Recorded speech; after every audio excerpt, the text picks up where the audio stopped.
What up, everyone?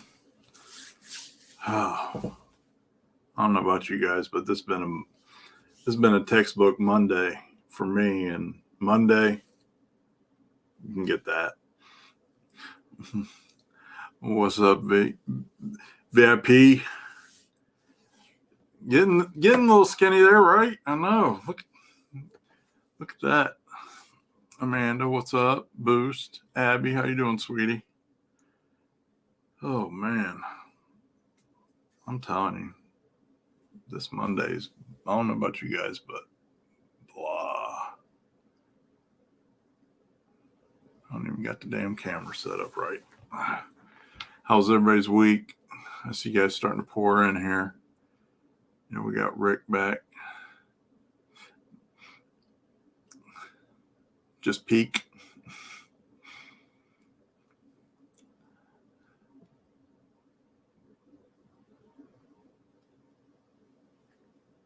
We didn't get snow like that. Tony, so I'm in the center of the state.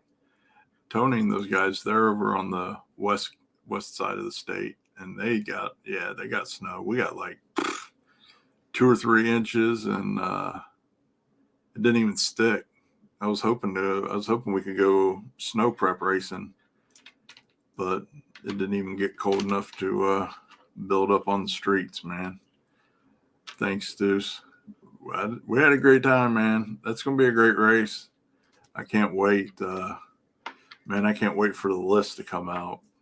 But like I was just talking to Rick in the green room here beforehand, I'm glad that we did that, because there are several people who showed up on the live feed last night that we should have thought of. It's Jeff's race, and there's a few of us that are just helping bounce ideas off of to him and helping him make it as good as possible. And there was a couple people who showed up on there none of us even thought of. And it ain't that nobody respects them or doesn't think they're gangsters or whatever. It's just, it's hard to think of everybody. Oh boy. Yeah. Better get up there with your shovel, buddy. I know, right? Whew. I don't know if I can take it. I don't know if you guys can take it. But yeah, it's gonna be a good time, man. Outside of that, I did a bunch of work this week. Well, as you guys saw yesterday with that video, I'm really trying to learn how to do these videos and promo stuff, so I can start doing some kick-ass flyers and videos for everybody at those races. I told Jeff, man, I did such a good job on that Gangster's Paradise video. Now I got to redo the Uncaged video because it's like trash. Fuck. Always create more work for myself. But worked on the Blazer. Made some good progress there this weekend rather. And who knows? Maybe if we get snowed in Wednesday, I can get out there all day and fire it up. So we got Rick. Rick's in the lobby here. Everybody do me a favor. If you're on Facebook, do me a favor and share this real quick. Last time we had a bunch of people coming in late, and we were kind of answering the same questions over and over again, and like to try and keep it going as fluidly as possible. It's a lot of information, and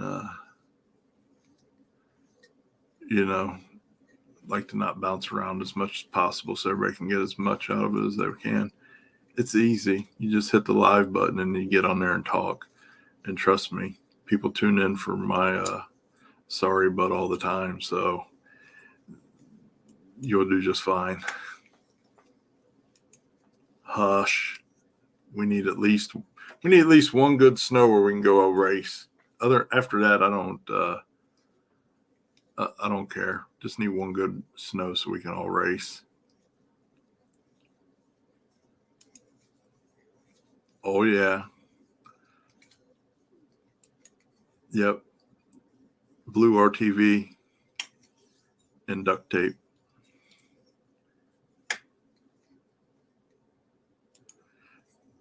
Yeah, StreamYard's not that hard. I mean, that's what I use. It's pretty easy to use.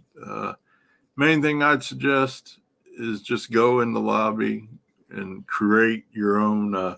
You can create a test live feed so it functions as if you were live, but it's not live, and you can even invite guests on and whatnot, and then just go through and push all the buttons and see what everything does.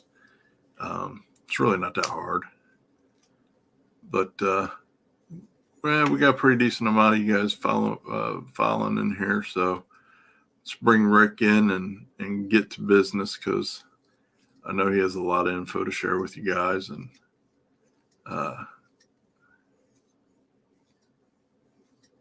can't watch. It says live ended. Live ended where? On Facebook? I'm watching. Oh, wait, what the fuck? No, I'm watching it on Facebook. It's fine.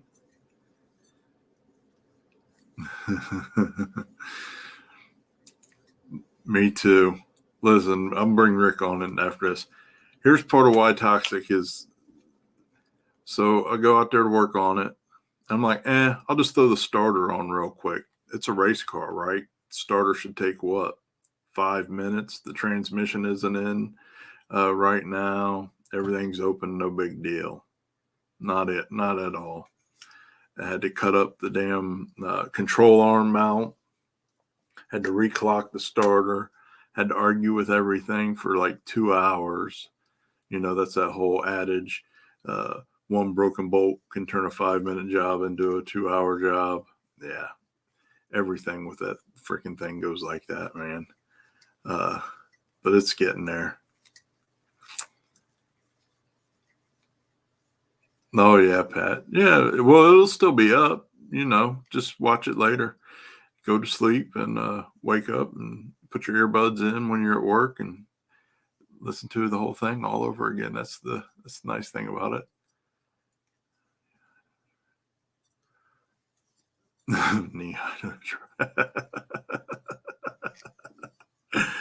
We haven't got that. We haven't got that, so we'll get it.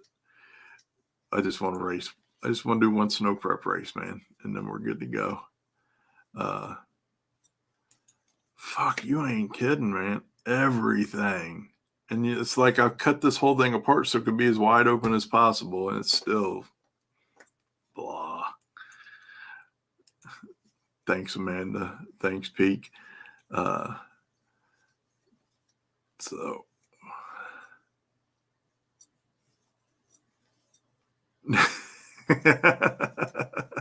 right.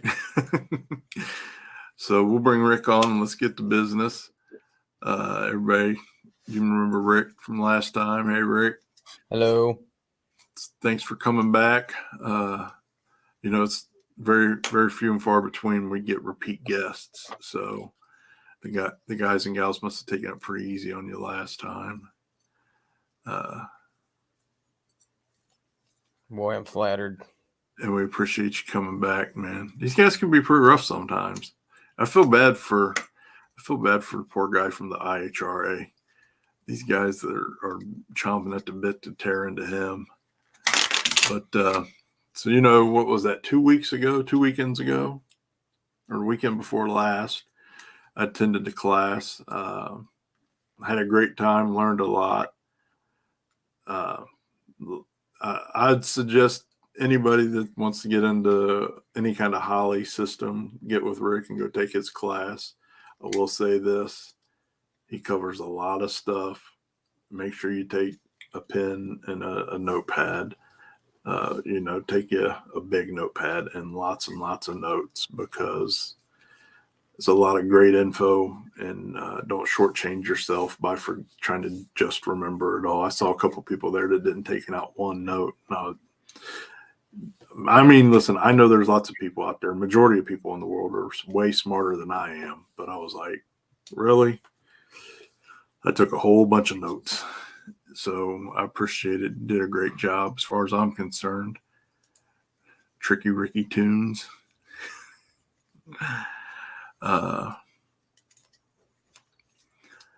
If it was easy, the whiners would do it. No, it was we had a blast. It was a 10-hour class. Ended up being a little longer than normal.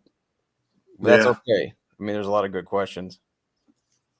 There was, and just a lot of great info. I kind of just sat in the back and shut my mouth because I just wanted to absorb as much as possible, and I absorbed a lot. But like when I left, my brain was tired. I was like, "Holy shit!" So definitely take the course, and it's well worth it. Make sure you take pen and paper. Take lots and lots of notes. There's a lot of great info in there. Rick, can you give basic info on classes like location, cost, and time frame? So it's $200 a person. It's 8 to 10 hours. Sometimes a little shorter, sometimes a little longer. It's at my shop in Hinckley, Ohio. It's just south of Cleveland, Ohio. If you're not familiar with the area, I try to do them monthly in the off season, and I put it out on my personal Facebook page. I'm not going to do one in February because I'll be down at sick week, and we are looking at like the third weekend of March to do one. I haven't posted it yet. Got to get a final word from my wife to see what her work schedule is, see if I got to watch kids or not. I'm trying to look at my calendar. Tell you the exact date. I think it's going to be the 20th. Yeah, so it would be probably the 21st, but I'll double check on that before I put it out. I do 8 to 10 people. I try to limit it to about 8 people, so there's not a huge class, so we could all get our questions in, and it's more of a basic overview, like an introduction to it. And by the end of it, you'll know what the system's capable of, how to navigate through it, hopefully, how to ask the right questions, open and save files, data logs. That way you don't sound completely stupid when you ask a question on the internet. Oh yeah, no, I mean I'm a lot more comfortable with the software, a lot better versed in it, for sure. And Rick did a great job of making me comfortable getting in there and just messing with shit and trying to, understanding what this and that does and how it all works. So, let's see here. Rick, you're getting ready to get so anybody that wants to get a hold of Rick, here's the link to his Facebook. So you can message him or follow his page or friend request him, whatever, so that when he does do the post, you can get those spots will go quick. I mean, they didn't last long last time, maybe a half hour. So get on there and pay attention for when he posts that up. Sean, that'd be a good thing for you and Blake to go to, man. Definitely learn all kinds of stuff. I just call him over and over again when I forget shit. Well, here's what had happened was because I laughed so hard inside. Rick doesn't even know this because he was like, "Don't be one." He's like, "I don't give my cell phone out because I know people will call me at 4:00 in the morning with questions." And I laughed because I got that number. And guess what Daddy does at 4:00 in the morning? Street races. So if I'm out at 4:00 in the morning, Rick's going to be getting a phone call at some point like, "Listen, man, it's cash days. I'm in the finals. What do? Might happen." It won't be the first time. You set it up with me ahead of time. I do a lot of remote tuning. I got a couple guys on the West Coast, so they're 4 hours behind us. So you're just letting me know, like at least expect it. I've left weddings with my laptop, like walked out of a reception, going out there, made some tune changes, went back into the wedding. Yeah, priorities, man. Yeah. Racing is always the first priority. The tunes are always extra spicy when there's an open bar. Well, there you go, Lorenzo. We'll have to be like. Lorenzo's called me at 2. How many drinks in are you? He has called me very late. So today, what are we covering on today's edition of Rick Trunkett Tuning? Well, last time we talked about just overall why to switch and what to expect when switching, and this week we're going to talk about one of the greatest benefits of having some sort of a engine management, and that would be data logging and then inputs and outputs, things like sensors and things to log. So I'll bring up a screen share here. So first thing we'll talk about is data logging. Share screen. Let me know this should work.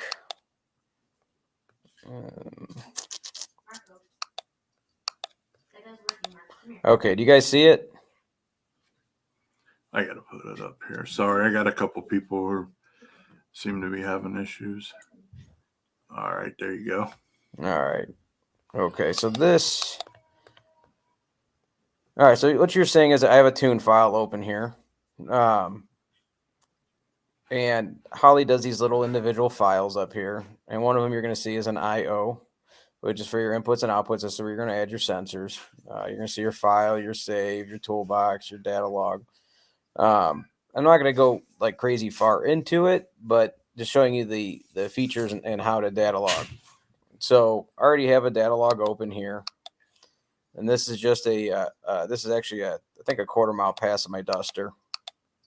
Now, cool thing about Holley is it data logs everything every time compared to some other systems. And what you're seeing on the screen right here is all the stuff that it data logs. That would be sensor inputs, math channels that you may have made up.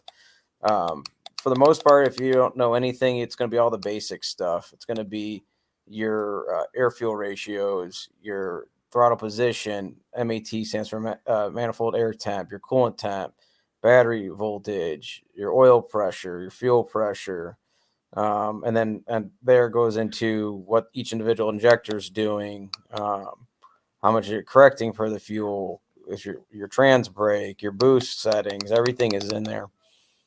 And it goes ahead and it charts it for you.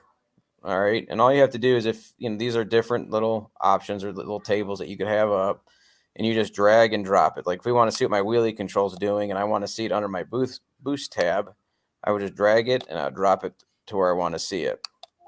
All right. That's going to ask you to save. So you'll see here, we have basic fuel sensor. These are some tables or data logs that I set up.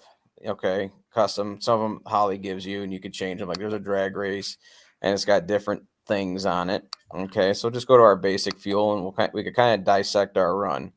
So the first you'll see at the top is RPM, and these little check boxes. You check that box, and then you can either put a scale on the side or turn the scale off.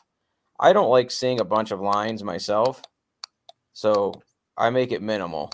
I want to see my throttle position and I want to see my RPM. And that's just how I do it. Some people like seeing a bunch of crazy lines. I don't.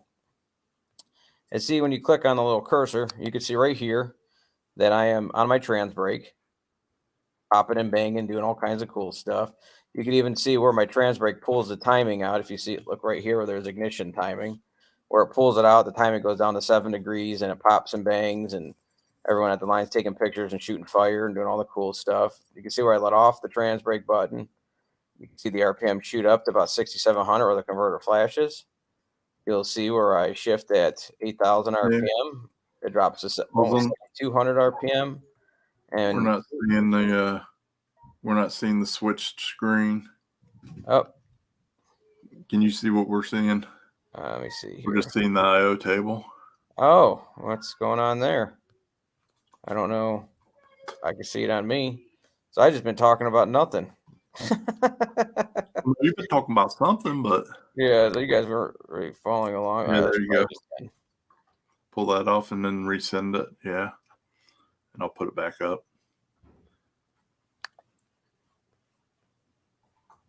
Here, try this.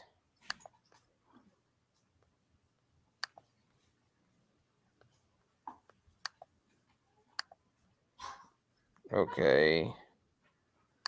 How about now? There we go. Yeah. All right. Oh. That's me. All right. So you're seeing me go back. Okay. Do you guys see the data log open now? Yep. All right. So I'll start over. This is a data log. It's pretty much a chart. Okay. And you'll see that we have different tables that we can open up. And these are all customizable.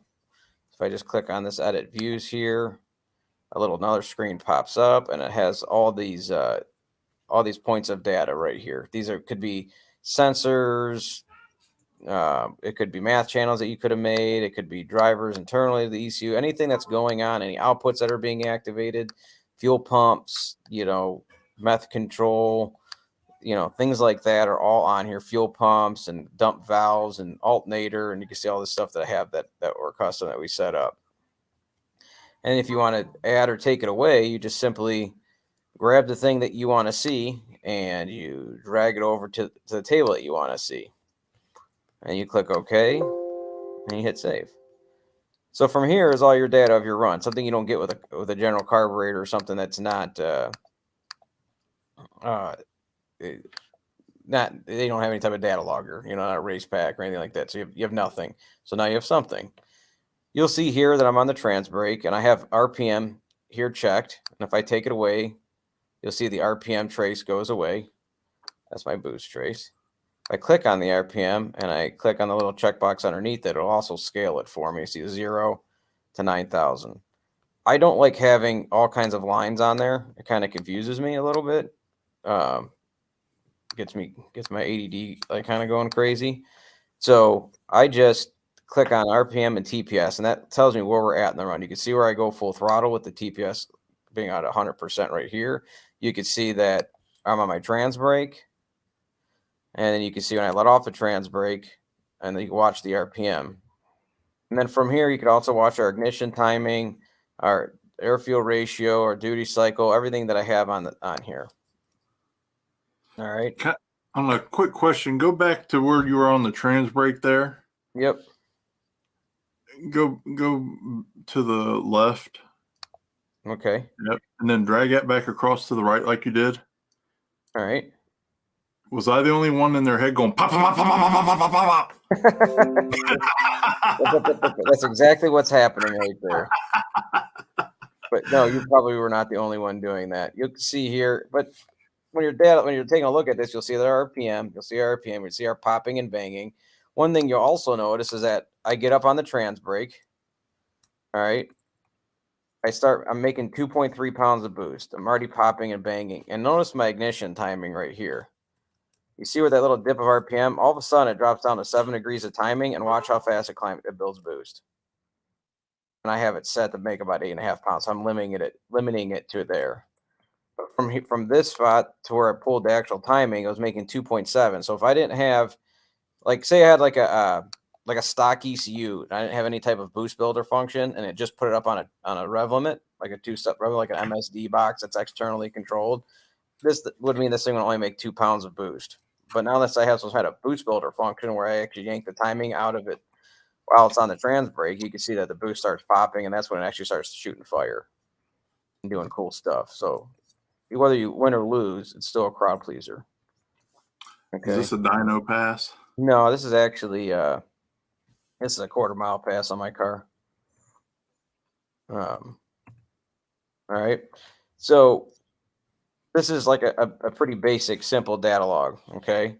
Now it kind of ties into our inputs and our outputs, like I was talking about. So obviously the engine management or the Holley is going to see all your basic sensors that it requires for an engine to run, or just say you have.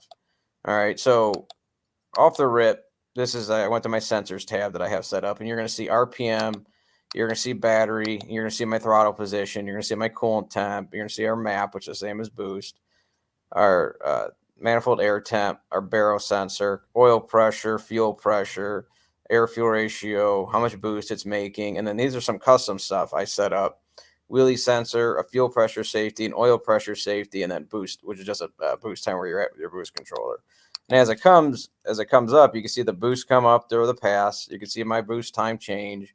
You can see that my wheelie sensor is starting to actually be a little bit active. You'll see right when it leaves, you'll see that my peak is 3 inches off the ground, telling me how far off it is, and it actually bounces it going back the rest of the way, up and down, up and down, up and down.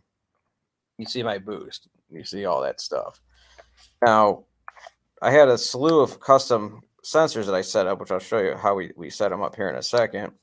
So let me just go to our EGT. So I have EGTs on here on this particular car. So if I go to my EGT tab, I made this tab myself. I named it EGT, and I put the EGTs in series from side to side. So it's 1, 3, 5, 7, and 2, 4, 6, 8, and I just kind of configured it like that. And then we could see our EGTs going down the track. Now, don't worry, this car doesn't run on methanol, so 1500 is not that hot. And then we could see how even our cylinders are, which is actually pretty good on this pass. They're all pretty close. So that makes me a happy camper. We can see our ignition timing. We can see all that stuff. So these are all custom sensors that we set up. Now, one cool thing that I did with the EGTs that you can do, let me go back into the tune. Through our advanced tables, our advanced sections, I went in and I set up EGT safeties. So for cylinder 1, cylinder 2, cylinder 3, cylinder 4, that if my EGTs get too hot, it starts pulling timing, but only pulls timing out of that one specific cylinder. It doesn't pull them out of all of them. So we treat the engine like it's 8 different engines, if that makes any sense to you guys. So you have a sensor on each hole. Each hole I've got a temperature sensor, and then I use, this is that thing I was talking about before, like if you have a race pack or you just have a data logger, you can't do anything with it. You could have EGTs, you could see your EGTs, but now that it's integrated in with the engine management, we're able to take that EGT data and we're able to transfer it and make our own table to do whatever we want to do. That there's an EGT here, that if it starts getting too hot, I start pulling a bunch of timing out. If that makes it. So we have an issue, like this one's a little warm or warmer, so it's getting up there. So at 1600, I start pulling timing out per cylinder in this combo. Okay, and you'll see how close each cylinder is. And what'll happen is it'll pull timing and add timing back in to keep it happy. Like this cylinder right here is riding the edge and it's actually pulling like point like 1 degree or whatever, you know. So we hit with the Holley system, you have all your basic stuff. And this is where it comes to like having a Dominator versus a Terminator X versus an HP, is that we have all those extra inputs that are on top of the engine, not just what they give you. Okay. And then we're able to custom configure all of our own sensors. So this is off of my Plymouth Duster, my slow car. And you'll see all the separate sensors I've set up, like obviously dome pressures for the boost control, but I have a dry shaft speed. I have my traction control stuff, which is not being used anymore. So when I had the Davis box, I just turned it off. My wheelie sensor, my G meter, my coolant pressure, my trans temp, my trans line pressure, my charge pressure, and my pan back. So these are all sensors on top of what the engine's running that I am like reading and using. Now there is the Dominator's got 43 channels of inputs, and I'm only using 13 of them in this particular instance. And then outputs, these are all my different outputs. I used to have a shift light on the car, and then I put an electric shifter on. I got rid of it. I'm controlling the trans brake a little bit different, and the traction control on switch I'm not using. These are from previous versions of my tune that I'm not really using anymore. I've got that brushless VR2 pump, so these are my pump 50% 1 and 2, where it cuts the speed in half. This is how I control my shifter. This is how I control my intercooler pump. I have my external dump for my trans, my internal dump, my alternator control, my water pump, my trans fan, my normal fan, and my shifter ground, which is just an output to turn my shifter on.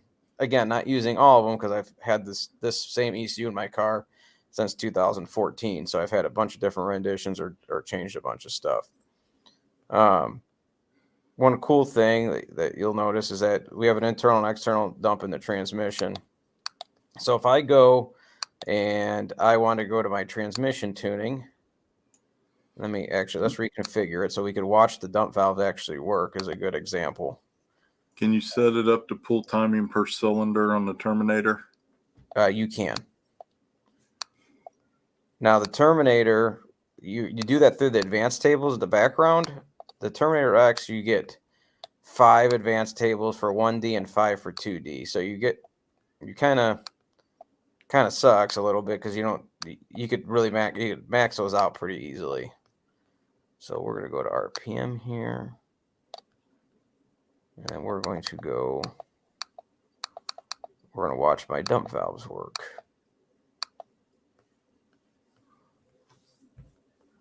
external dump, which doesn't do a whole lot. The internal dump does more. So we'll kick the RPM. So see the green traces my RPM, and then we'll also click it so we can see these dump valves. So you'll see that they're both on. Okay. So you'll see the internal. So the reason why it gets up on the trans brake so fast because I'm dumping all the charge pressure from the torque converter. So I don't have to have any type of crazy weird like add timing and pull timing to try and get on the trans brake. It just does it. So you'll see that both my dumps are on. Now, as soon as I let go of the trans brake button, my external dump now turns off or is not being used anymore. And you'll notice that I actually use internal dump. I go on it and I use it all through first gear. And the reason I do that is to flash the converter, make it looser all through first gear for power management. And then as I come into high gear, just after high gear, right after it drops to the shift, I go ahead and I turn it back off or don't use it anymore to start applying the power, or I don't really need the power management or softening up the launch or softening up the power to the tires. The converter in the car is a little on the tight side, and this was kind of my Band-Aid, so I didn't have to pull it out because I was lazy. But like the dump valves work really good for power management. A lot of guys don't use that or realize that because you're pretty much knocking 500 RPM of stall out of your converter or making it 500 RPM looser by keeping an internal dump on. And then the external dumps, depending on which one you have and how they're set up, will knock another couple hundred. So it works out pretty good. It's like having a tight converter when you need it and loosen a converter when you don't need it. But you can see it all working here. And so not only do you see it in the data log, but you're confirming it doing its stuff. All right. Is it possible on a Terminator X to have the log start when you push the trans brake button? Maybe. You have to go into the little 3.5-inch screen, and there's a drop-down menu in them that has like auto logging or whatever, and it tells you what data you want to. I usually don't use the trans brake button because I want to see the car do a burnout generally, and I want to see it get up on the two-step. That way, if it's doing anything weird, we could catch the whole run. I usually go by throttle position. Okay. Now, a lot of guys are running Terminator X. The data log looks very similar. And so does the tune stuff. So you're just missing some features in the data log. But I guess the whole purpose of this is that you can data log and how important this could be to you. Finding it doing stupid things or going on. Our goal here with having checks and balances in the ECU is to be able to minimize damage if there is a problem, fuel pressure drops, things like that, because we're able to do stuff with that data. Like through our advanced tables here, you'll see that I have a couple different tables. Like I have a fuel pressure safety that shuts the coils off if my fuel pressure goes down too low while I'm under boost pretty much. And then the same thing, I have an oil pressure safety where it shuts my coils off, which kills the ignition if my oil pressure gets too low, depending on RPM. I have it set by RPM here, which is pretty cool. So now that we understand we could data log and give you a little input on how to data log, let's talk about setting up some inputs and some stuff to actually see and what to do with it. So you go to the little IO tab here, you click on your inputs, and we can make any sensor work, any custom sensor we want to at all. So you just click enable. Now you'll see there's a drop down menu that has all these different options.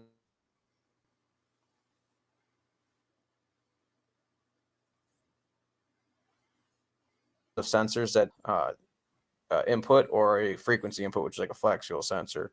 You cannot add a thermistor or a 20-volt sensor. And when they say 20 volt, that really just means 0 to whatever the voltage of the car is. If it's a 16-volt system, it's going to be a 0 to 16 volt. Holley reads up to 20 volts. So if you have a 20-volt system, if you have a 20-volt battery or whatever, it would read up to 20 volts. So that's their limit. The cool thing about having this 20-volt input is that you could use any type of sensor, whether it be a 1 to 2 volt sensor, a 1 to 5 volt sensor, a 1 to 7 volt, or 1 to 10 volt. Like the wheelie sensors that I have that we sell are 1 to 10 volt. So we set it up as a 20 volt sensor, but it will only read up to 10 volts. So we just end it at 10 volts. Some other ECU systems like the Fuel Tech only read 5 volts. So it kind of limits you to what sensors you can pick. So we want to set up, say, a dry shaft speed sensor. We're going to set up as a digital speed frequency, which is going to be a Hall effect style sensor, which is going to be a 3-wire sensor. We're going to name it, and I obviously already have it, but I'll just do it again. We'll name it drive shaft. Get typed today. Okay, drive shaft speed. We'll go to configure. And a real popular one is going to be like that 8-magnet, like the 8-magnet race pack one, or the 16-tooth low dollar or Motion Raceworks one. So we'll set up as a 16-tooth. So if you just want to do drive shaft RPM, you just select, hey, I just want it to be RPM. You then tell it how many pulses it has.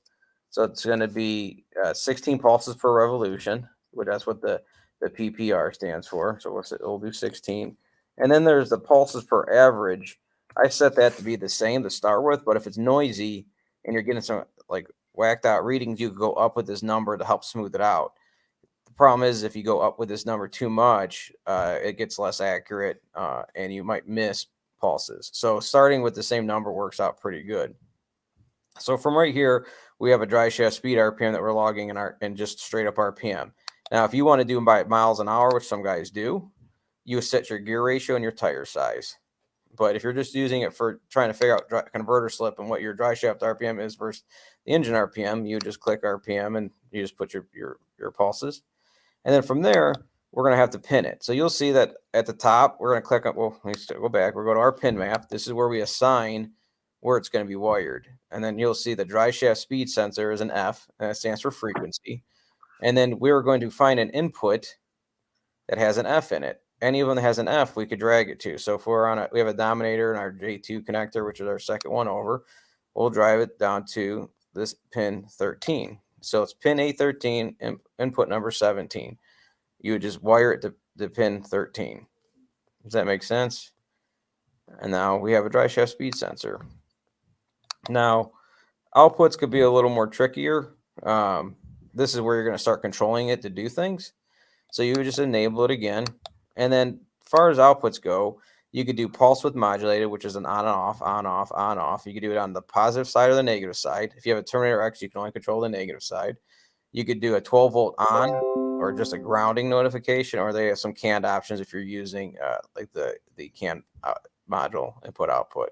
So say we want to set up a simple shifter, like an air shifter. All right. So there's some simple things. Think, okay, I'm going to ground this output when I want to shift the car. So I usually do the OR. So you would do how many sensor inputs, and then you're going to go by RPM. And then say you want to shift at, say, 6,700 RPM. So you put 6,700 in. Now, on the surface, that's all you need to do.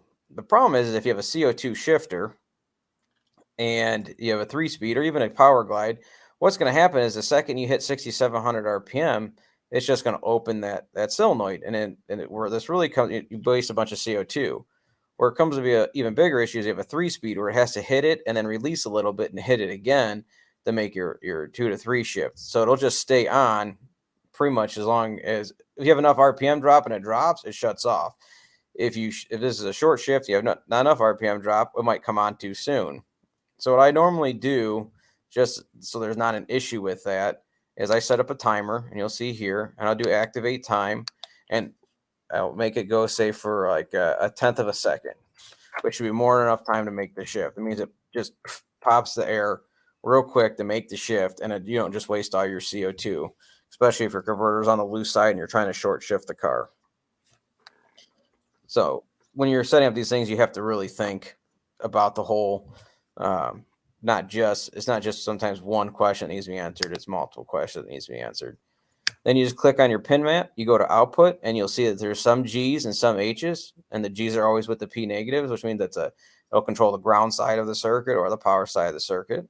And then you just drop it to anyone that's got a G in it or a ground, and we're good. Is there any questions as I'm just babbling on?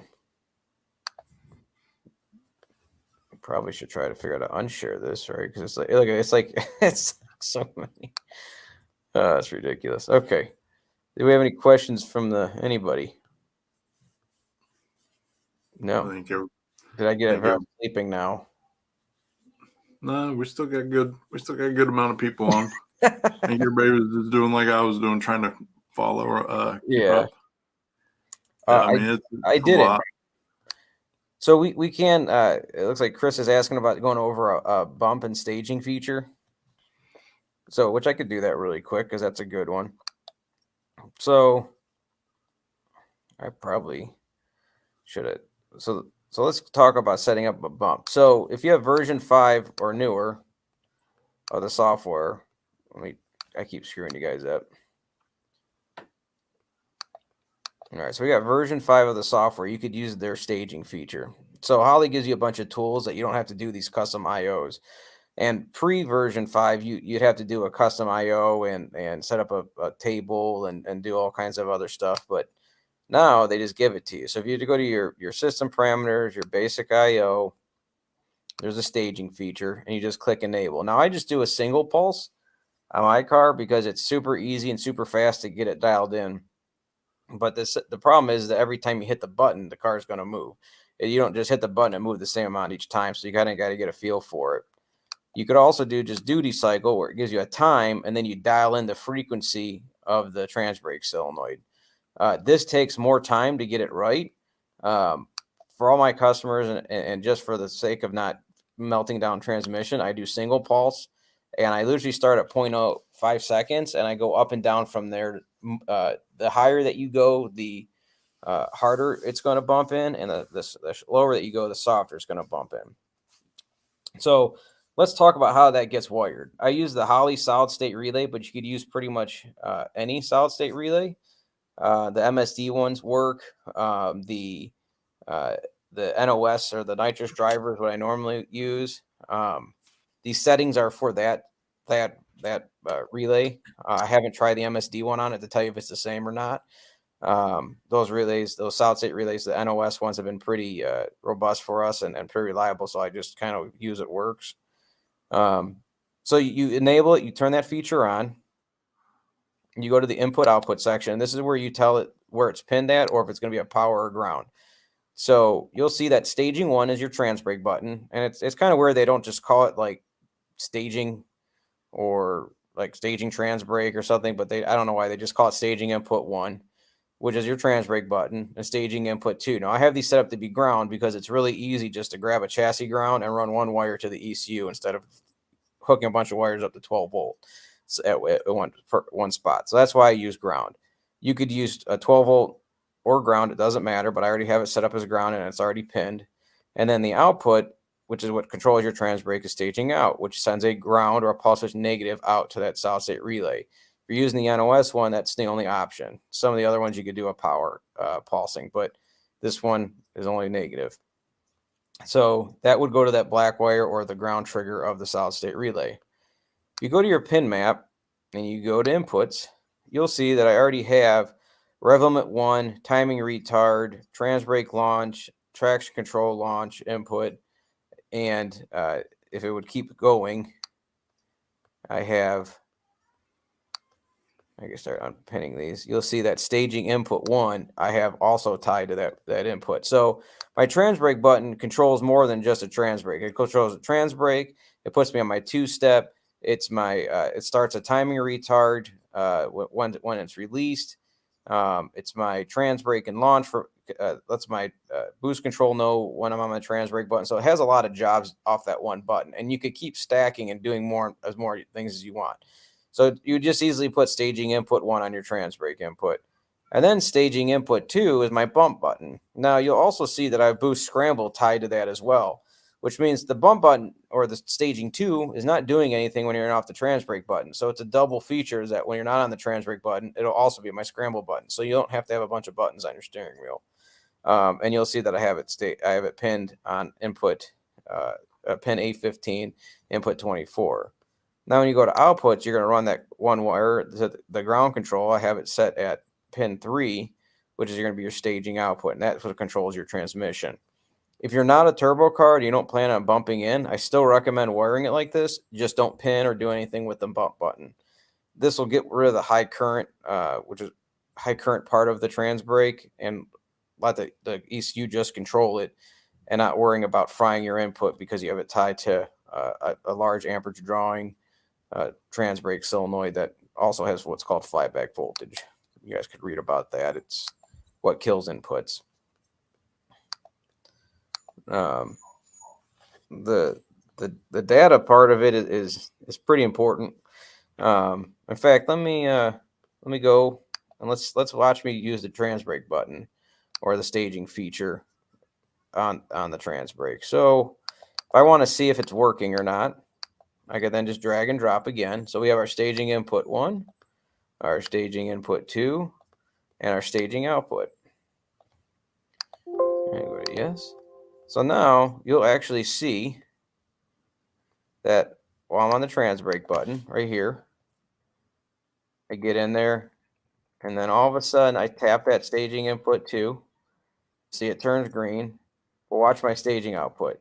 Staging output's at 100%, which means it's on all the way. Trans brake's on. All of a sudden, it shuts off. Back on. I bumped in, and then again, these are like within half a second, and then I'm like, oh, I need to go in a little bit more. I tapped it again. I bumped in. Mine usually gets it in 2 bumps. Bump, bump. I'm in. Now I'm staged, and everything's all good. I'm ready to cut a badass light and win a race. You actually see everything working like it's supposed to. And if we wanted to see it really work, I bet you if I put my wheelie control, which is my laser ride height sensor, on there, I call it wheelie sensor in here.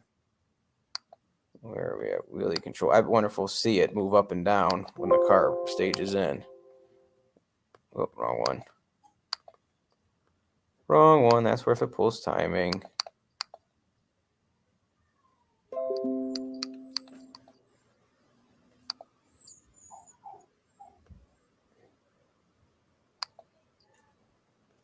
Wheelie sensor. That's probably spelled wrong. I spelled it 2 different ways, wheelie control and wheelie sensor, but you could be as dumb as you want and spell as wrong as you want when it's your ECU. No, it didn't pick up on that. I must have it only set up off of tire height, but it's pretty cool. You can probably see my dry shaft RPM change though. But Pixie, you can see the bump in the dry shaft RPM. It hit it again. Pretty gnarly, right?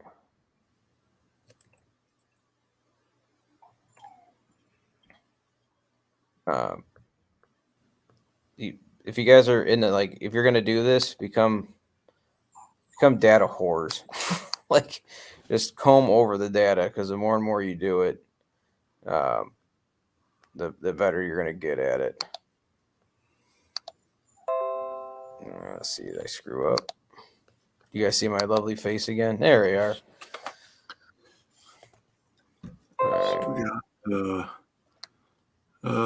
What's the minimum sensors you like to see added? So if you're a Terminator X guy, you're going to be kind of limited. So all turbo LSs, which is our super common, are going to be like dome pressure for your boost control, a flex fuel sensor. If you're a street car and you're running E85, I recommend that. And then outputs would be like the boost control solenoids and trans brake input, and then all the other or trans brake output, and then an input for trans brake and an input for your bump. Now, if you're going to run a Dominator or the box, we really have to start looking at what's important. So dry shaft RPM is a pretty important thing. That's going to tell you if you're slipping and when you're slipping. That's the easiest way of seeing it.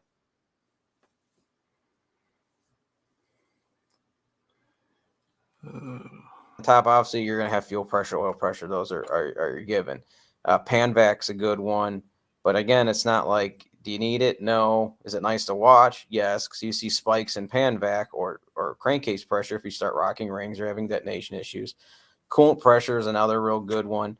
When you start to lift the head gasket, you're going to start seeing coolant pressure. And again, we're trying to eliminate, or not eliminate, but try to reduce the amount of catastrophic failures we're going to have. If we could just nip a head gasket instead of melt a piston, that's a win, if something goes wrong. And then another good one that guys don't think about is going to be charge pressure, especially on a lot of engines do not like a lot of charge pressure, and that's the pressure that's pushing the converter into the crank or trying to push the crank out of the engine. Once you get over 100 to 150 psi, 150 psi is definitely going to kill them, and that's going to take your thrust out. And if you're not watching that, or at least even set it from the get-go, you're going to have thrust issues. And I know we all know someone that's had that problem. But there's not like a shock sensor. There's just so much. I don't use shock sensors on my car. I wish I did. Since all my shit's in factory spots, it makes it really hard to add them, and I just haven't had the time to make something work. But those are pretty important if you're definitely going in. Looks like someone had a question about going over building a table for a dump valve. So I don't really use a custom table for dump valve. So let me go over that one real quick. Let me go to the screen share thing again. Present, screen share screen. Okay. So depending on how you are doing your dump valve. So I have not had luck pulse width modulating anybody's dump valve yet. So a lot of the dump valves are ran like if you see multiple valves on the side of the transmission, it's usually jets that are changed in size to adjust charge pressure. And the first thing you have to understand is the purpose of a dump valve and the purpose of charge pressure. So charge pressure is the pressure that's going to the torque converter. So lower the charge pressure, the looser the torque converter is going to be, and higher the charge pressure, the tighter the torque converter is going to be. And what you're pretty much doing is bypassing the cooler line, which is in that circuit, to try to relieve that pressure. Internal dumps do it right at the pump. External dumps do it at the line, and then there's some changes. I'm not sure how Hughes does it, but the solenoid's on the outside, but I think it gets plumbed into the valve body. The one I have is a billet valve body with it built in. So anyway, what I do is I go off of time. With drag racing, I find time to be the easiest denominator to control things off of. So I have my internal dump here. I have it go to configure. So I tell it that, hey, when my trans brake is enabled or my boost time is below 3.5 seconds. So either one of these have to be active for it to work. So this is, I hit my trans brake button, it comes on. So I always get up on the two-step, no problem.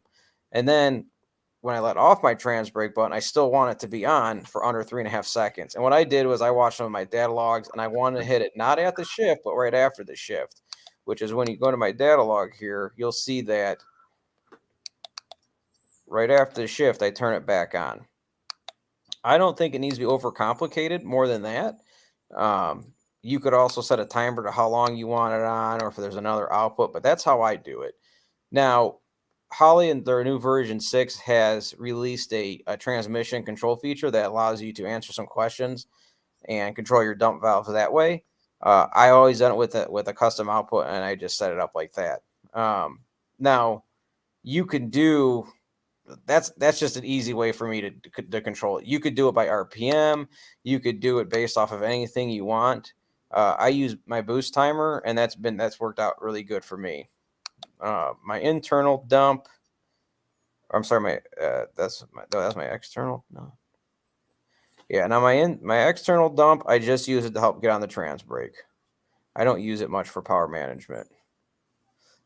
Does that make sense? Did that answer your question? Yes? No? All right. Next question. MSD, high current solid state relay to control fuel pumps, or is it for nitrous and trans brake? You could definitely control it with fuel pumps as long as you don't max out the amp rating of it. I think they have a high amperage one. I thought it was good for 40 amp and the low amperage for 20 amp.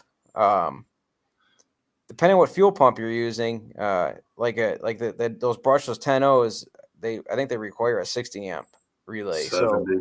70. So they won't be good for that situation. Like your standard, like if you're running like Hellcat pumps inside the tank or a couple 4303s, the 40 amp version should work just fine. There's no reason not to use those. They're really trick on how they wire up and really clean for the install.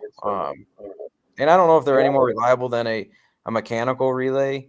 I've seen both fail. Like everything sucks sometimes, but they seem to be pretty good.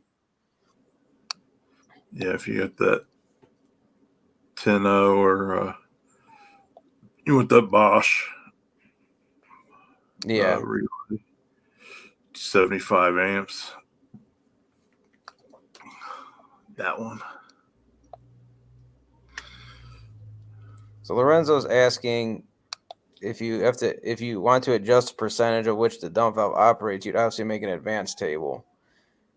Say out there if you want to open it at 100% by 1/2 second and one at 30 seconds. So now I tried that, and what I found is that the solenoids are really big, and just like a big ass nitrous solenoid, you don't have a whole lot of control of them.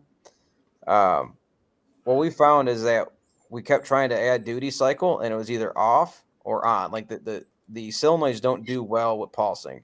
Now, the dump valves that I've done that with haven't, and you'll notice like the higher end, like we'll have multiple stages of dump, and they'll actually use multiple solenoids with different jets to control. Like the dump valve that you have in your transit, if that's the one that we put in, which I'm pretty sure we put it in your transit, the same one I run, that one is not pulse width modulated. Not all solenoids are, which means that you'll try to say, hey, only be open 70% of the time, but it's so slow, it's either on or off. It can't control itself. If you wanted to do that, you would have to have multiple stages of dump, which then would require like an M&M trans or some of these higher end valve bodies that have multiple. What it would be is like you'd have like a 60 jet in one solenoid, 120 jet in another, and like no jet in three. So you would then stage those dump valves going down the track instead of trying to pulse width modulate it. There may be a solenoid or a dump valve that can be pulse width modulated. I just don't know about it. All the ones I've tried, I did not have success with trying that. Which I tried that early on. So it wouldn't necessarily work like that. What you'll see is that it'll just open or just not work, when you're trying to pulse it. 70% would probably be on. So, and to answer your question about your dual 450s, you'd be fine. Those are, you'd want to use, they're close to 20 amp at startup on them. You'd probably still be okay. I'd probably use the high current solid states if you're going to use them on the 450s. And if you've got dual 450s, you're going to max those out, and you're not going to dual 525s because that always happens. Because it's easy to max out dual 450s on the 85 anymore. If you don't have 1,000 horsepower, you should just go home, I guess. Apparently, you're just not even try. I don't mean that. That's just the state of our union right now.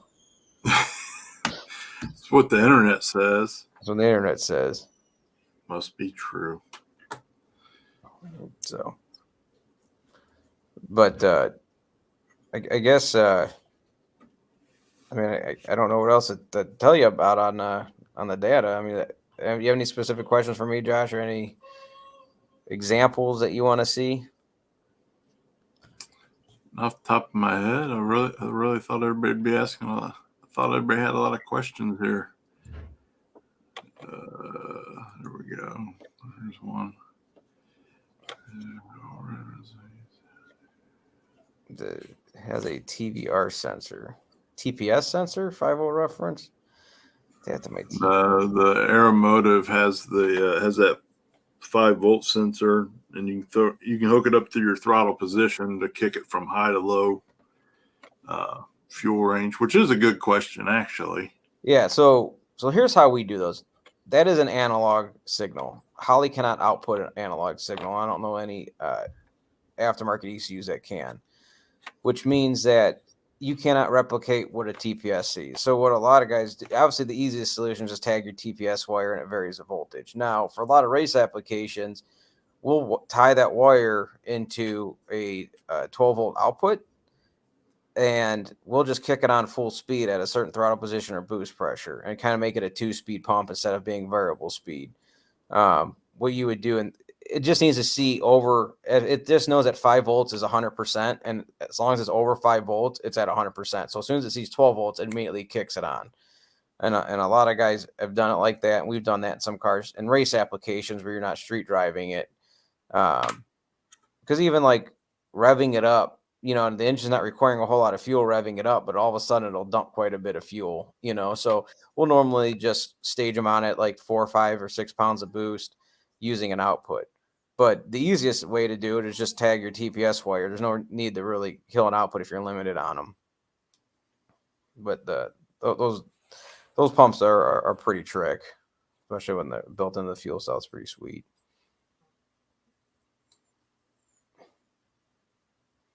We want to learn how to build shoot flames on the trans brake. The trickiest trick is to have a loose enough torque converter that you could actually to get it to where it's not holding it back as much, and then from there you just yank a shit ton of timing out. Like the coolest cars are the ones that shoot the most flames. And don't forget, we're going to talk about burble tunes too. That I'm kidding.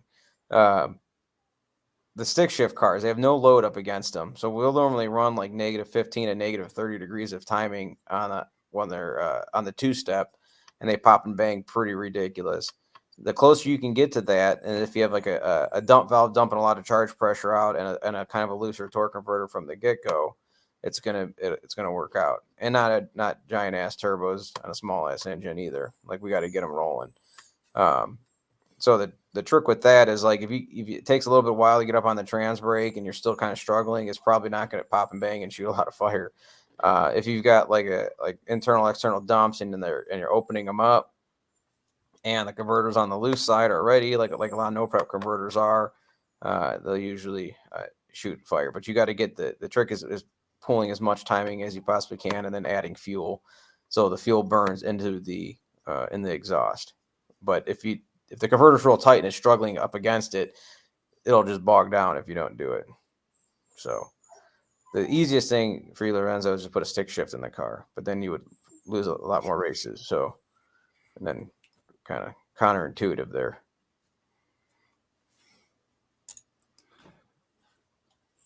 Making notes to tell you what to tune me in.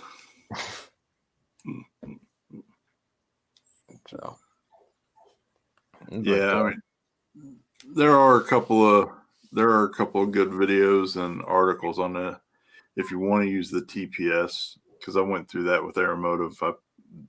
They probably got my number blocked by now because I really wanted to understand how to make that work perfectly. But I think the way you guys is the best way. Yes, tag the green wire. Tag the green wire at your TPS. Yeah, why worry about a sweep or any of that other shit? Just, you see, I guess some of the concern, and I think they had it set up where it's like over 3 or 4 volts, because from a pedaling feature, if you go on a turbo car, especially even a blower car, anything with boost in front of the throttle body, that if you go down to like 3/4 throttle, it doesn't really change much. So if you take 3/4 of your fuel pump speed away, which has always been kind of my nervous thing about that, is that you're taking fuel flow out that you might actually need. So, and it might not be, but from a pedaling feature, do you really want to pull fuel flow out on a car that doesn't really change anything? Or if you're the guy that kind of slowly lifts off the throttle, which I can show you many data logs that guys do that.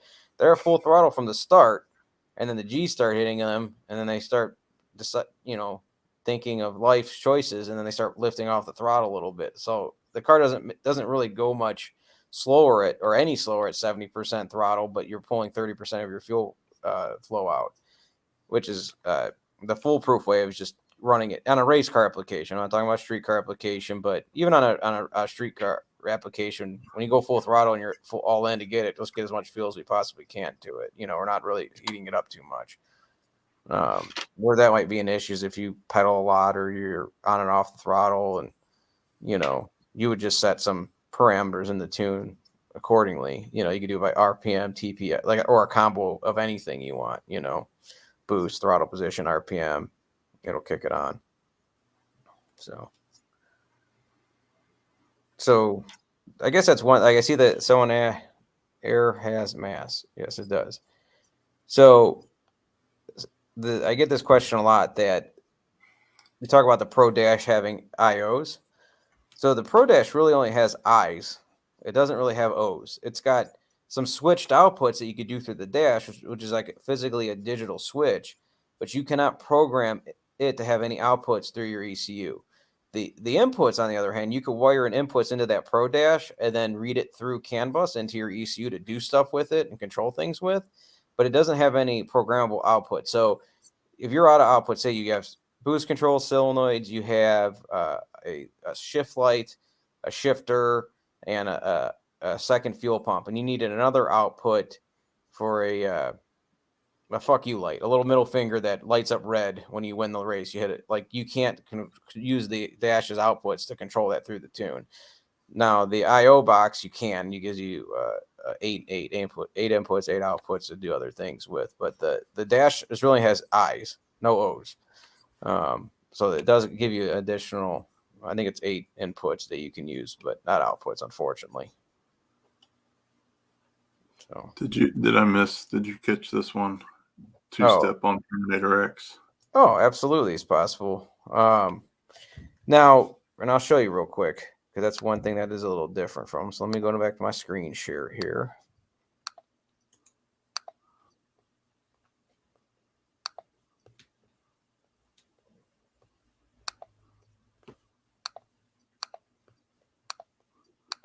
All right, so on the standard HP / Dominator software, the ignition parameters, you have rev limiter 1 and rev limiter 2. So you have your main rev limiter, which is your engine RPM rev limiter 1, which is like your 2-step, and then rev limiter 2 could be another based off another input. So a lot of guys will tag the rev limiter 2 into like their line lock.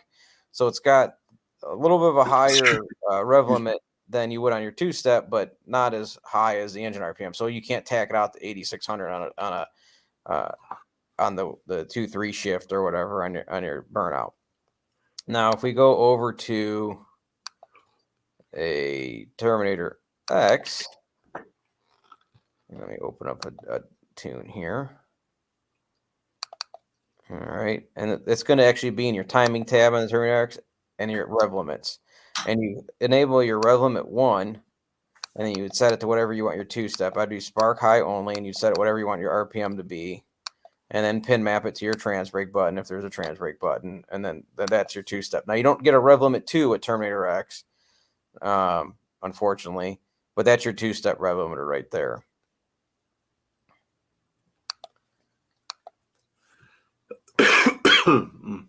Sorry. Thanks for the stars, Cody. Appreciate you, brother.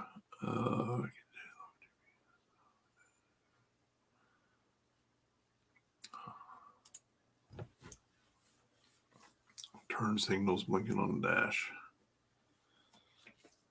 Plan on using inputs, turn signals. So yes, you would actually just tag the an input onto the Pro Dash with your turn signal indicator. Now the dash is not gonna be a blinker for you, but if you just simply tag the wire going to your turn signal to like the 12-volt output coming out of your flasher, or actually out to the like one of your turn signals, and you would just tee into that wire, send it to a 12-volt input into the dash, and then you would go into the dash and you'd add an input and you'd call it turn signal left, and you make it a dot. And I'm not going to teach you how to use the dash, but yes, you'd easily do that, and that dot would blink with it.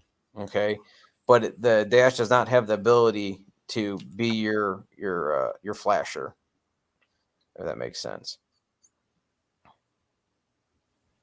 But yes, the dash is also one thing that some guys don't know about the dash is that fuel level gauge is a big one. And they have a specific input that's got like an anti-slosh module into it. The Pro Dash and the standard dash do.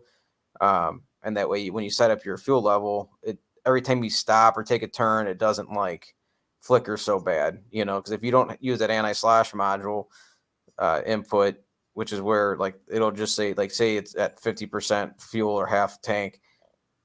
It won't go from like 0 to 70, 0 to like, and just go all over the place. So reading the instructions would be a good idea, and it tells you that in the instructions.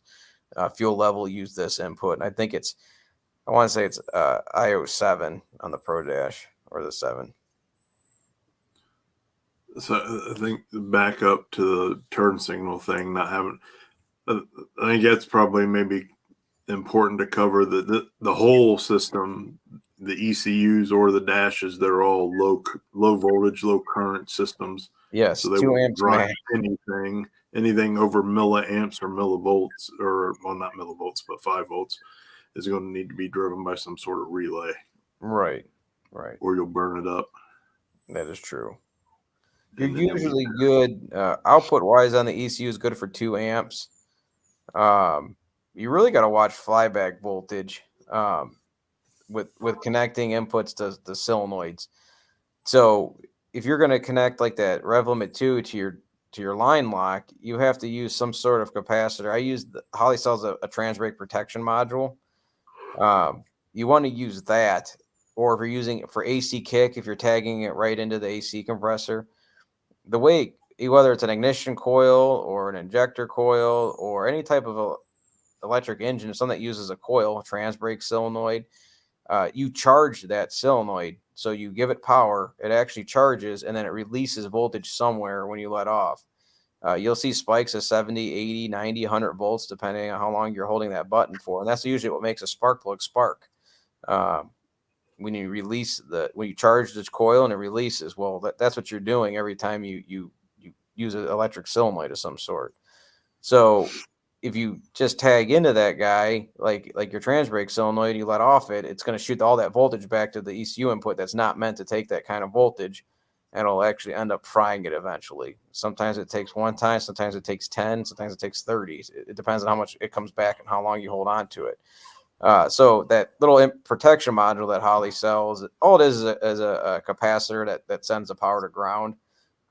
It's just sometimes easier to buy because it's clean and easy and comes with instructions on how to wire it. You don't have to think about it. And since there's no such thing as Radio Shack anymore, it's hard to get that stuff easily. Capacitors and resistors and things like that. But you would just use that, and that'll absorb any of that flyback voltage. They're making a comeback, I heard. Who's making a comeback? Radio Shack. Oh, are they really? I used to love that place. It was so convenient for resistors, and like I'd be up there every couple weeks buying random shit like that we needed, and now you have to like go on Amazon and wait for it. Oh, granted, we're buying $2 and $3, so it's probably not a great business model for them buying a $2 pack of resistors, every 2 days.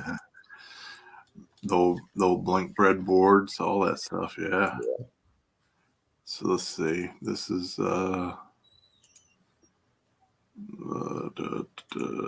share screen.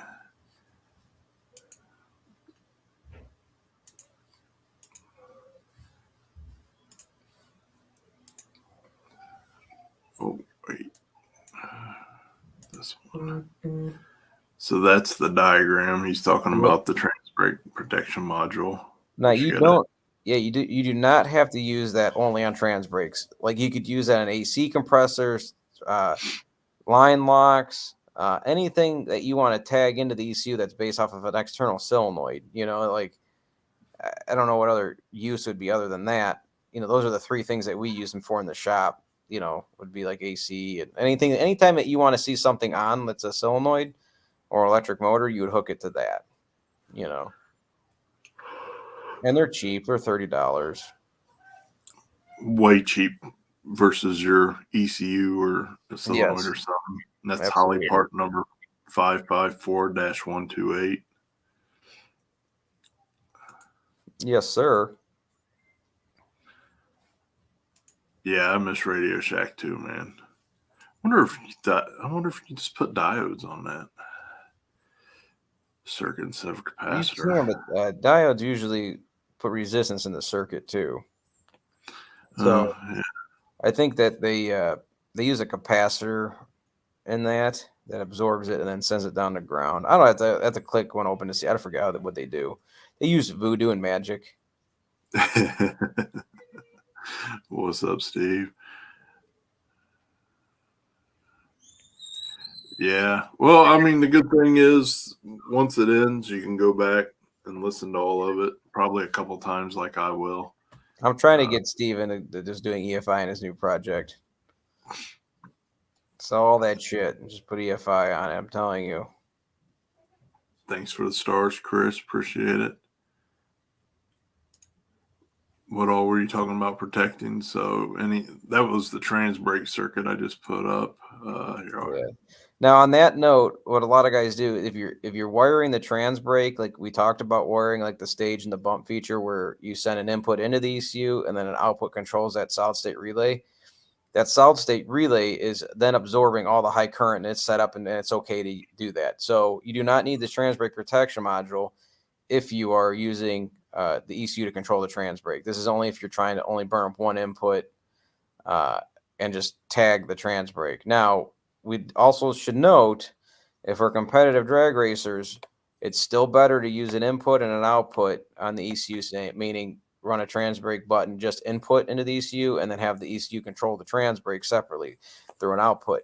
Because while that capacitor is doing its thing and absorbing that voltage, and it might only be a tenth of a second, maybe less, but the ECU is still seeing that voltage in the input when you're off the trans brake button, which means if you go to look at say you on your data log, you had your trans brake button and then you have dry shaft RPM, you'll actually see the dry shaft crack and move, and you're still on the two-step for like maybe a half a tenth or a tenth of a second, depending on how much flyback voltage there is. So there's actually a delay by using that trans brake protection module in lieu of using the ECU to control the trans brake, because while it's absorbing that voltage and trying to get rid of it, the ECU is still seeing it. Does that make sense? So your tires will be rolling and you'll be on the trans brake, or the two-step rev limiter, I should say, that the two-step will still be on while the trans brake is off. And it's not much, but it's enough where it might affect your 60 foot a little bit, or, and we were trying to get every little bit. If you're like a weekend warrior, like test and tuner guy, and you just go for fun, it probably wouldn't matter much to you. You probably wouldn't even notice a difference. But if you're like pretty competitive at racing and you're trying to get every little bit out, hooking it, not using that protection module and actually hooking it up with the solid state relay and letting the ECU do all the work is the best way to do it. You could also do it with a solid state relay and not have the ECU control it. You'd use the button to ground the trans brake button and use a ground input from the trans brake button on the low current side of the solid state. So that's another way of doing it. The Holley, Sean.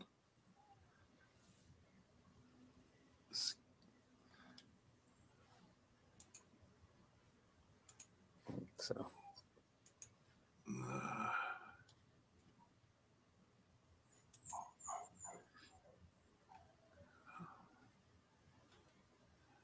Yes, go EFI and all your wildest dreams will come true. Right now, air to air.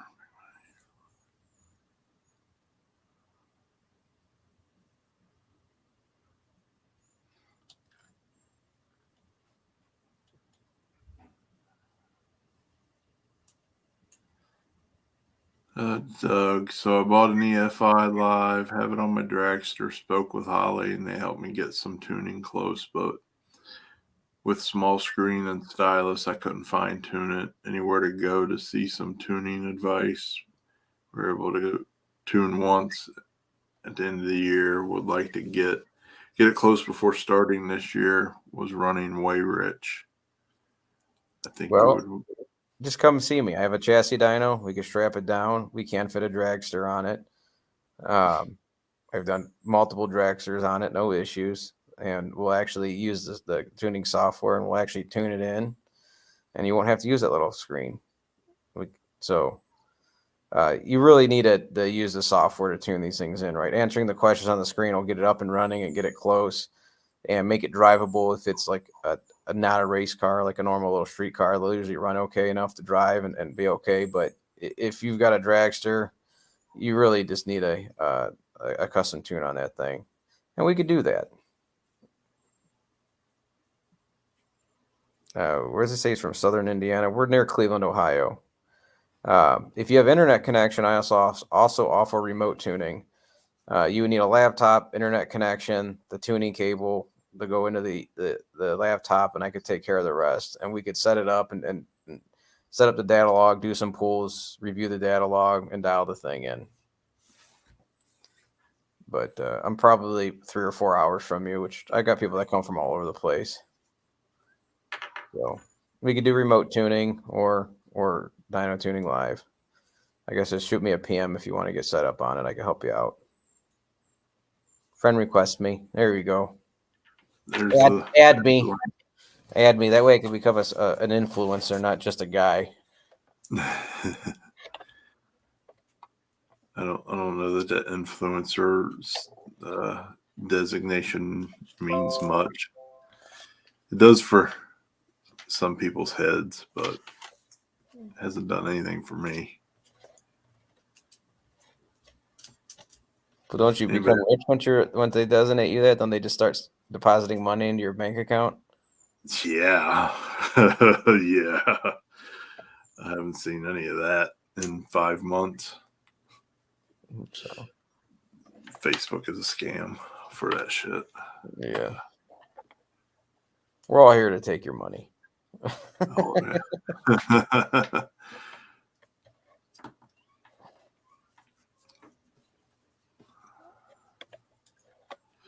What are your thoughts on PDMs? They're sweet. They're expensive, but they're starting to come down in price a little bit. Thing I like about a power distribution module, which I don't have one on my car, and of course I rewired the whole car, and then I started reading about it. I wish I had it. So there's some of them out there. I think it's the AIM one that'll take the CAN data from Holley and allow you to use the Holley CAN data without having to wire everything individually. But pretty much what a PDM does is gives you like a switch panel that's CAN bus to it. So it's just data going to it. And then you just run your high load wires to it. So instead of wiring up a fan relay where you have like a turn on and a switch for the turn on and a ground and then a power wire that goes to it. And you would just run the power wire to the PDM and then hit your and you would program it to say what button is your fan switch or your fuel pump switch or whatever it is. And then if they integrate in the CAN bus, like some of them do, you would just plug it into the CAN of like the Holley, and then you could then tell it, hey, when you see something in the Holley, like say you when the throttle position of the Holley and the boost, turn the fuel pump on, it'll work like that. They just get pretty expensive, and sometimes it's not 100% required, but they do make for a nice, clean, awesome install. And now more and more companies are making them, and they're pretty nice. And the race wire is pretty good. I find the race wires like software.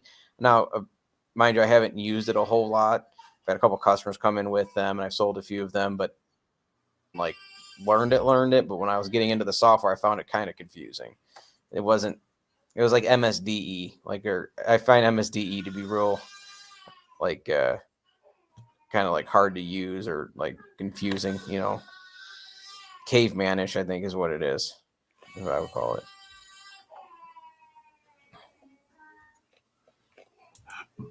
We got Steve said he's scared of electronics. The fastest the fastest blow through car, I think in the country, has a Holley Dominator on it. At least last year. That may have changed since then. And it was using direct port meth injection and a carburetor. So it's actually like both EFI and carbureted, but you're going to have to learn to use electronics because you're going to start making power that you need to have data and you need to know what's going on and you need to do something about it. So whether you're using a carburetor to fuel it, you should still be looking at some sort of EFI. Just don't use the F or the I from it. You just need the E. Use it to control the ignition, your boost control, and everything else, and run your carburetor. But you need to be able to do something with it. You're not going to get it making 12, 13, 1400 horsepower reliably and getting away with an MSD6 box and like a slew of autometer gauges on the dash isn't going to cut it. You might get it to work for a little bit, but something's going to go awry, and you're not going to know what happened, and then you're going to be stuck guessing. So you need to. I mean, you're going to have to use electronics for a boost controller. You're going to have to use electronics for like all that shit. So you might as well just use one box that does it all. It'll end up being cheaper in the long run. Endless And you can aggravating. use it carbureted. There's no big deal with it. There's no problem with that. And then you're going to have it with the carburetor. You're going to learn how to dial the ignition in and use inputs and outputs and do these things. And then you're like, well, I could use a little more fuel. So you're going to put a couple injectors in there, then enrich it at the top end when the boost goes up and the carburetor doesn't keep up. And now you have fuel injection. Because all the fuel injector is a little electric cylinder that opens up and allows fuel in. So we'll get you there. So Get it on Marketplace. Just do it. Don't lie to yourself. That's where you need to go. Just start making it happen. that's right. I'm a just jump in kind of guy. Like if I see that that's what I got to do, I just jump in full bore. Yeah, I'm the guy that like I learn the stuff when I have to. You know, like I did the blow through thing and I mean this is 15, 16 years ago, and I had to learn blow throughs because I had to because it wasn't working, and I had to just figure it out and call and ask questions, and I'm like, man. So then I had to learn. I was like, man. The more you read about it, and you're like, I really should just put EFI on it, but it costs a lot of money, and you know, and then I was like, then I got into it, and I finally got it, and I was like, it just opened up, and you know, you have a wheelie problem, so it's like, well, how do I make this thing not wheelie? You know, I don't know shit about suspension, so I'll do it electronically, like, you know, so I had sensors, and we make tables, and then, you know, it's all gonna come. You're gonna learn out of it when you need it. That's how that works for us, because we're all Neanderthals. We won't learn it until we absolutely have to. At least that's how I am. I know that feeling all too well, buddy. Yeah, you get yourself in a predicament, and you have to figure your way out of it. Side jobs. Yep. Side jobs.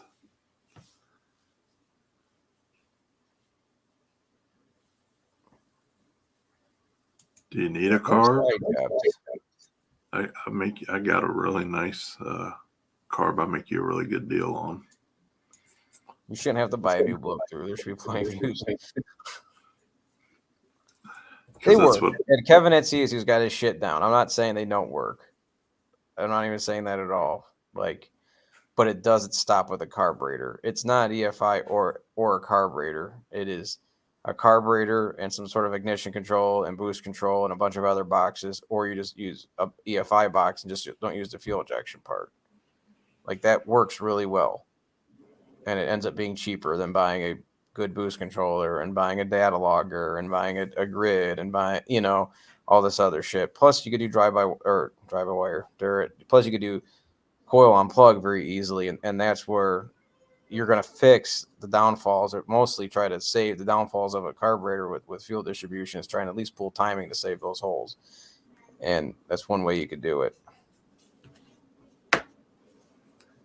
So running drive-by-wire, in essence, you could program a car to run a pass and engage nitrous, or run the turbo and on boost using the drive shaft, RPM, front end sensor, and the throttle is on and off button. Can the computer bring in the throttle like that? So what I think he's asking me, can you hit a button to give it more throttle on and off? Yes, you can. If you're running drive-by-wire, you could use as an electronic throttle stop as well. You could limit what full throttle actually is. You could also do throttle offsets off switches or buttons or different things.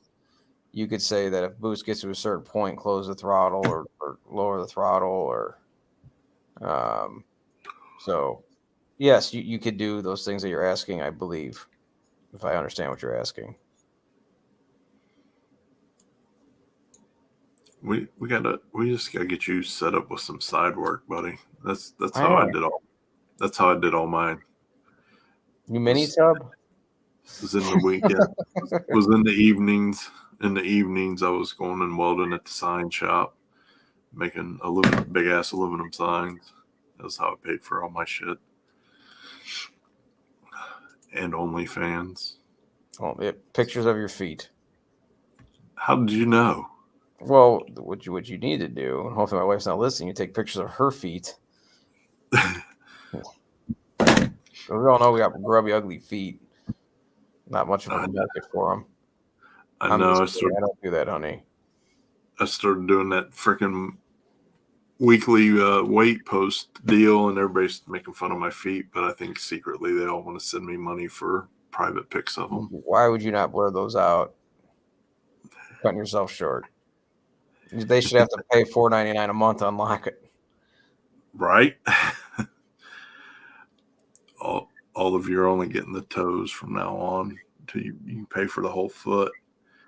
Using coil unplugged to tune each cylinder and make your motor much happier. Well, then Steve, you need to start charging more if you're that busy and you can't afford an ECU. Up your prices 30%. Done. Yeah. Inflation. Yeah. Blame it on Biden. When you're quoting stuff, if you're having problems quoting, call me. I'll help you out.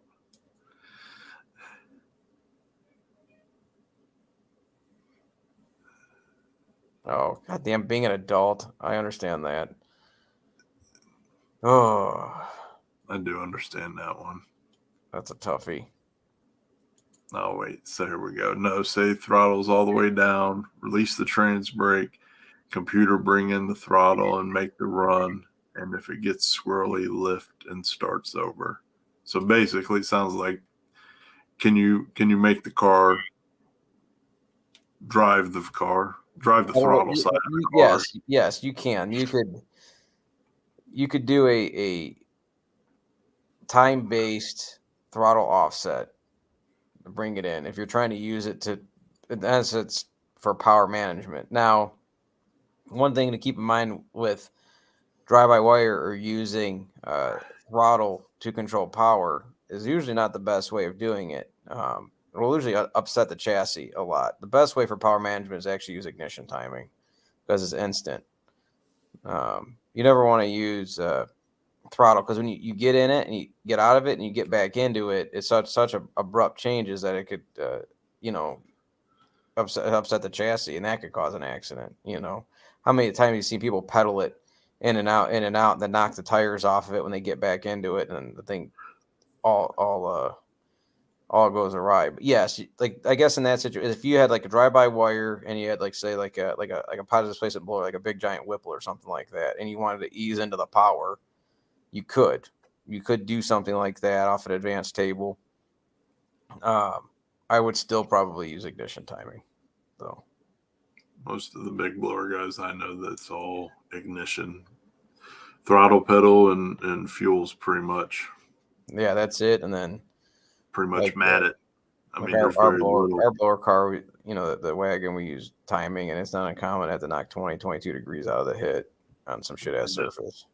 And if they do any pedaling, it's like 5-10%. Yeah. It's not much at all. What's this? On another note, I have throttle stop on it to use as a starting line controller to keep RPM down until I launch. 2 things. Will it work with EFI? Also, can I control it through the Holley system or delay box? Well, I believe the delay box, not a big bracket racer. Delay box controls the throttle shaft, the throttle cable, doesn't it? Like you go full throttle and it decides when you go full throttle. So, correct me if I'm wrong. By not using drive-by-wire, if you use drive-by-cable, like a normal throttle body, it would work the same. The delay box would. I don't know how you would make the delay box work with the drive-by-wire, though. That would take some thinking. You could probably do some sort of a delay. I guess I don't know enough about delay boxes and how they work because I try to go full throttle first for the get-go. I have to do a little research, possibly. I'm sure you can. I just don't know how to. Like it's just, So. I will say one thing I learned is if it's possible, that ECU will do it, the Dominator will do it, or the HP. Yeah. It's amazing. Yes, yeah, just delays the trans brake release. Yeah. Yeah, you would just, the input would come back when the trans brake. Yeah, it would work. There's no reason why it wouldn't work. Yeah, it just sets up a timer. Yeah. Yeah, it would work. No problem there.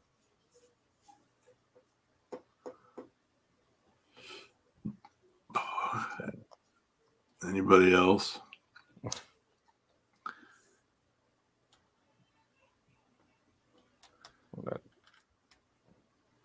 Is anybody going to sick week? Anyone sacking up and driving to Florida to drive their car 1,000 miles like an idiot like I am? No. No, I wish.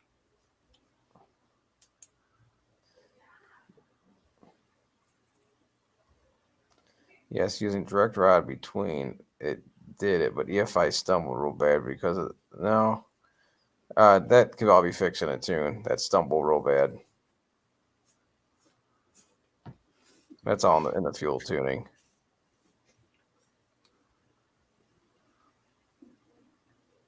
So,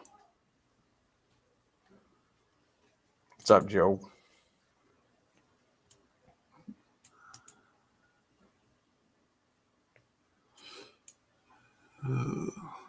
Yeah, I wish. I got to save all my time off for traveling this summer.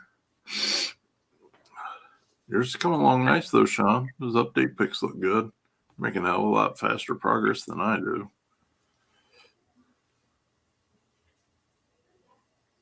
The rest of us just get to wait for parts. I was real fortunate. Like I bought all my parts, or at least the majority of them, before shit got crazy. So And I you had got all a the good price on them too because everything went up so much. Oh yeah, freaking ECU and dash is like 30-35% more. Yep. There's been a couple times I've been like, man, I'm about to sell this dash. Yep. I don't really need it, but I would buy it. I'd have to have it. So then I just buy it back for more money. Yeah.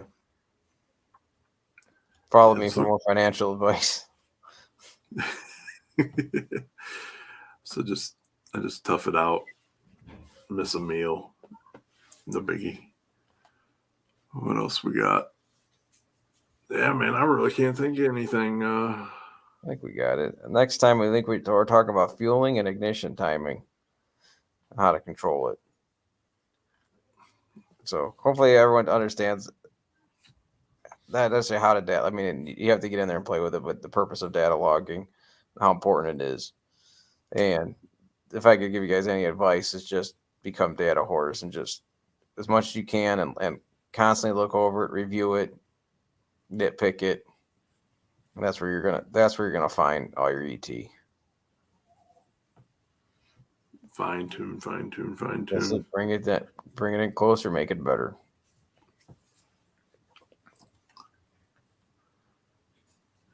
Let's see here.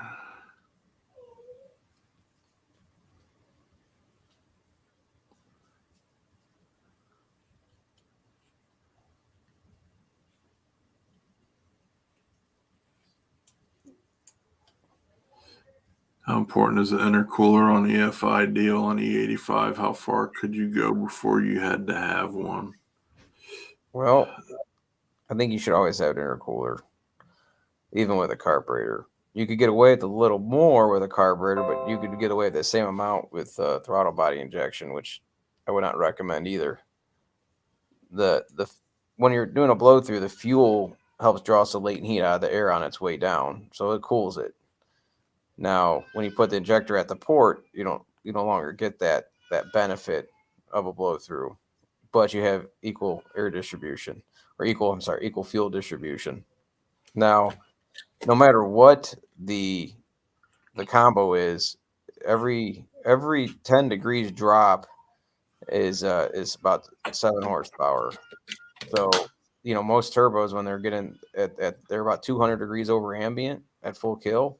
So if it's 100 degrees outside, you got 300 degrees of 300 degree air going into the engine. So if you could drop that down to say even 150 degrees, you got 7 times 15, and that's how much power that's worth to you, which is a substantial amount. It's over 100 horsepower.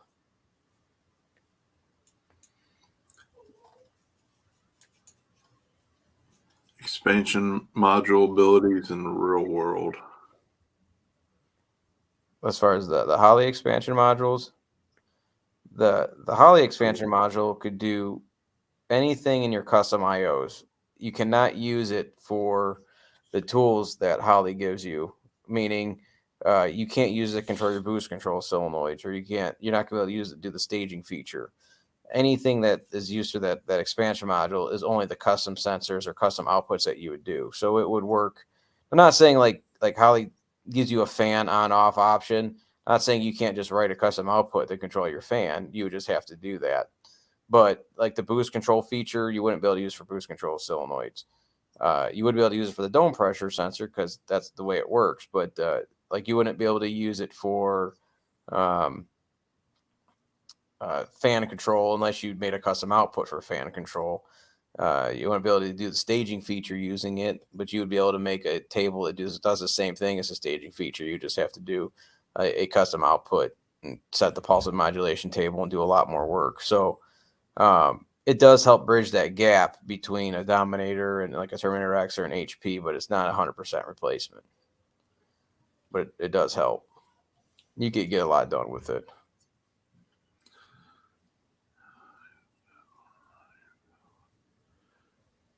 With zero grill, I mean, you definitely got to have air, the ability for air to go across the fins. Or put air to water inside the car and be done. If it's a no prep car, you want to put the weight in the back anyway. You won't just have to put a sandbag or 100 pounds back there. You can just put some of that weight could just be a water tank. But then that is also a lot of weight. The other thing, think of, it's a lot of weight spread across the car also. So you have to be a little more strategic about keeping it in the center and all that stuff. Like you see, my intercooler is directly like at my head in my back seat, and then the intercooler piping comes up through as my center console. My cup holders are on it. My shifter's mounted to it. Yeah, see. And then the water tank's in the back. Just build one. I know you know a guy that can weld. You can buy the core yourself. Yeah. I mean, I bought the On3 and I cut the shit out of it to fit inside my K member. I should have just bought the fucking core, made the ends and all that myself. But I mean, you're capable of that. I have zero grill in my car. I trimmed my grill to fit my radiator up against it. So I feel your pain.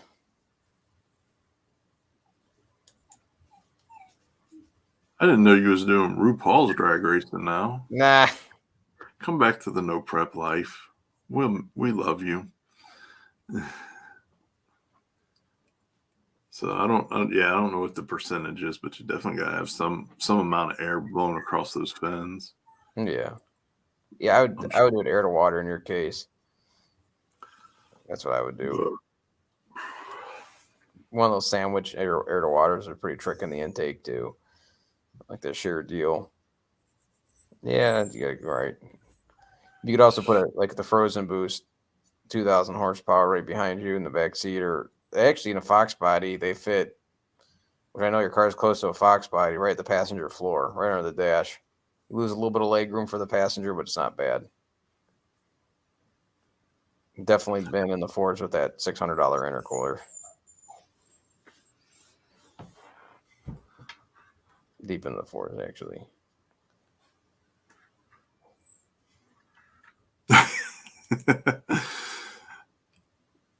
It does. You could just hose the intercooler down with that, and then it doesn't matter about air. Just shoot your eye out, kid.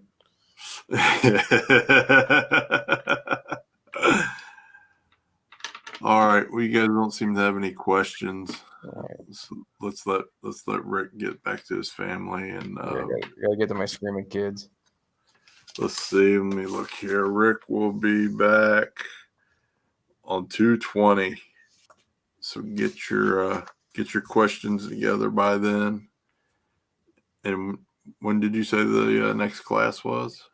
I think it's going to be March. I'm going to post it here probably tomorrow, but I think it's going to be March 21st, I believe it's going to be. So I'll be doing a sign up for that. A couple guys reached out to me last time. I want to get on the list, so we'll get there. And then there'll be one in April, and then maybe May, and then we'll probably be done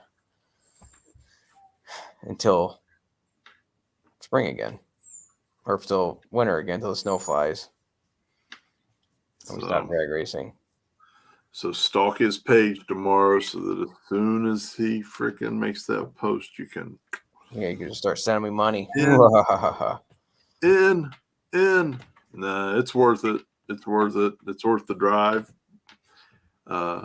We had two people from St. Louis and two people from North Carolina. I was gonna say, thankfully we didn't have to that long of a drive, but yeah, there was people that came and everybody was happy. Yeah, no one beat my ass when we were done and get their money back, so that was nice.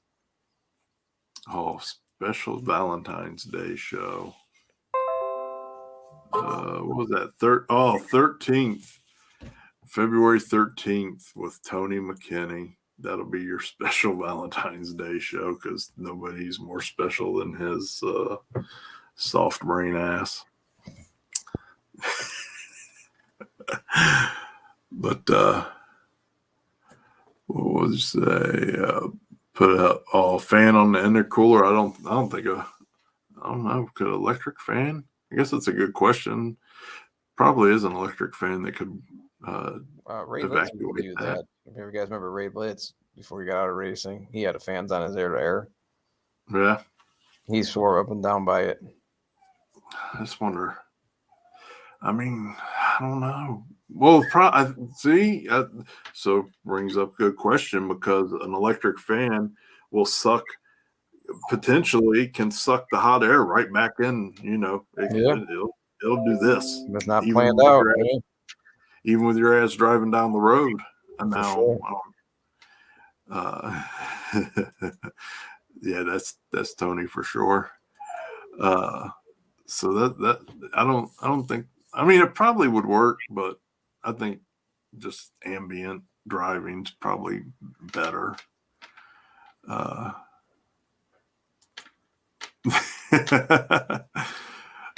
Rick might have some welding he needs done up there. I also happen to be a welding connoisseur myself. A lot of people don't know that, but I built some turbo kits myself and build headers. Hell yeah. I cobble stuff together with the mud gun. Yeah. I don't claim to know anything. But then I heat wrap it all. Well, that is the trick. You don't have to be a great welder. You just have to be a great grinder or a great heat wrapper. There you go. All right, everyone. Thanks for tuning in. We're going to let Rick go. All right. We'll see you guys. Thank you. Bye.